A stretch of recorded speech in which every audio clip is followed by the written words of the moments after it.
আলহামদুলিল্লাহ। ঘুমান্ত অবস্থায় দেরি হওয়া স্বপ্ন যদি ভেঙে যায় তাহলে তেমন কিছুই হয় না।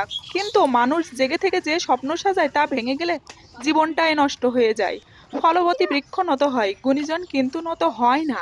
ধৈর্য ধরুন, শান্ত থাকুন, কথা কম পরিশ্রম করে যান। সফলতা আপনার আসবে সেদিন, জবাবটা দিয়ে দিন সেদিন।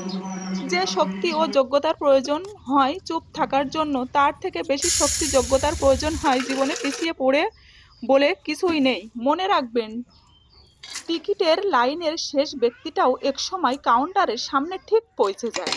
জীবন থেকে কিছু হারিয়ে গেলে সেটা নিয়ে আফসোস করবেন না, এটা জানবেন তার পরিবর্তে আরো ভালো কিছুই আল্লাহ আপনার জন্য অপেক্ষা স্বরূপ রেখে দিয়েছেন।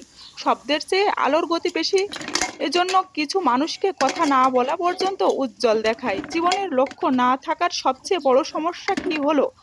আপনি সারা জীবন মাঠের ভিতরে ছুটে গোল দিতে পারবেন না। গ্রেট হতে হলে আপনাকে এমন লক্ষ্য ঠিক করতে হবে যা আপনার সাধ্যের বাইরে। আপনার লক্ষ্য যদি খুব বেশি চিন্তা ও পরিশ্রম ছাড়া অর্জন করা সম্ভব হয়, তবে আপনি আপনার সত্যিকার প্রতিভা ও ক্ষমতাকেও কাজে লাগাননি। গ্রামের মাঠগুলো কখনো ফাঁকা ধুধু করে, কিন্তু সে আবারও সবুজে ভরে ওঠে। এই মানুষের জীবনটাও ঠিক এরকম, কখনো দুঃখ আবার কখনো সুখে ভরে ওঠে। তাই কারোর কথায় কান না দিয়ে আপনি আপনার পথে চলা মনটাকে সতেজ রাখুন।